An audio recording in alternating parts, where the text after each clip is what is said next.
312. That's how many people think they own your exact ounce of silver. Not a metaphor, not an exaggeration. It's the COMEX paper-to-physical ratio. 312 paper claims for every single physical ounce. What you bought isn't silver. It's someone's promise to maybe find some if you ever ask for it. And the banks, they're praying you never do. This isn't just speculation. This is from COMEX's own inventory report. CME Group Filing SR COMEX 2026-03, published just this Tuesday. Here's what it quietly revealed. 17 delivery requests failed last month.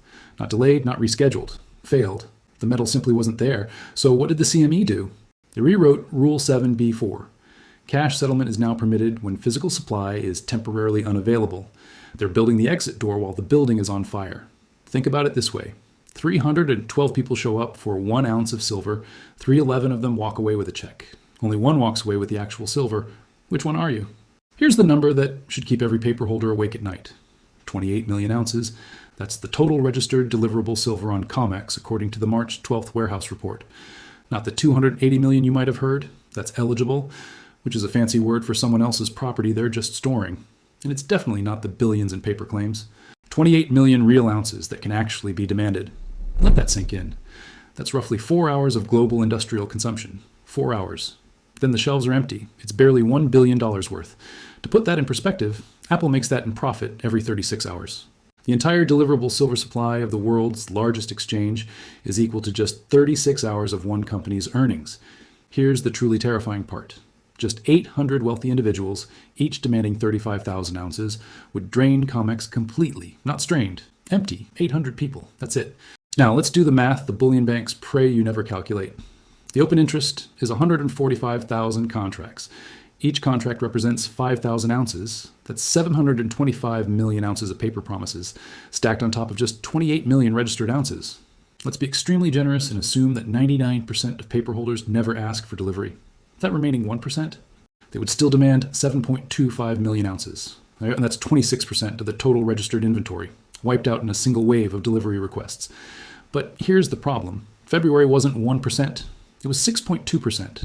They stood for delivery on 45 million ounces. COMEX had 28 million, that 17 million ounce gap. Cash settled. Translation: we don't have your silver, here's a check. At the current drain rate, 12 million ounces disappeared in just 60 days. The registered inventory hit zero in 140 days. That's August 2026. This August. Just 5 months before the math becomes undeniable to everyone who isn't paying attention right now. So what do the bullion banks do? They have two options, and both lead to the same place. Option A, raise prices to attract metal back into the vaults. The problem is, their massive short positions would detonate. We're talking billions in losses, a cascade of margin calls. Option B, suppress prices to survive another day. The problem there? Stackers and industrial users buy even more physical silver. The inventory drains even faster. It's death by 1,000 cuts. They chose B. They always choose B, suppress and pray. But here's what's breaking. The paper slams aren't working anymore. Every time they dump the price, it meets a massive wall of physical buying. China is absorbing 40% more silver than last year. India's imports are up 67%. They are exchanging worthless paper dollars for real hard metal at every single dip. And every ounce that flows east never returns.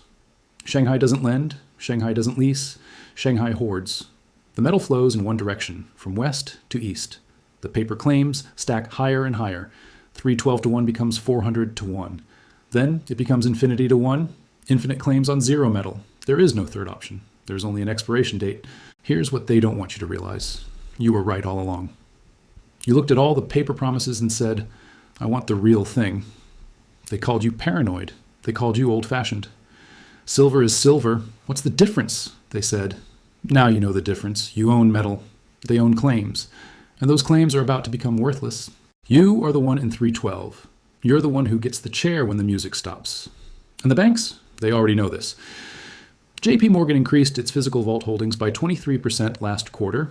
HSBC is quietly exiting paper silver markets. They're positioning themselves for the fallout. They just don't want you to position. If you hold ETFs, read your prospectus tonight. Search for the term cash settlement. Understand what you actually own. If you have unallocated accounts, demand allocation. Do it in writing. Ask for the serial numbers. And then watch how fast they stall. Do not wait for the Bloomberg headlines. By the time they report a silver shortage, every single ounce of physical metal will be gone.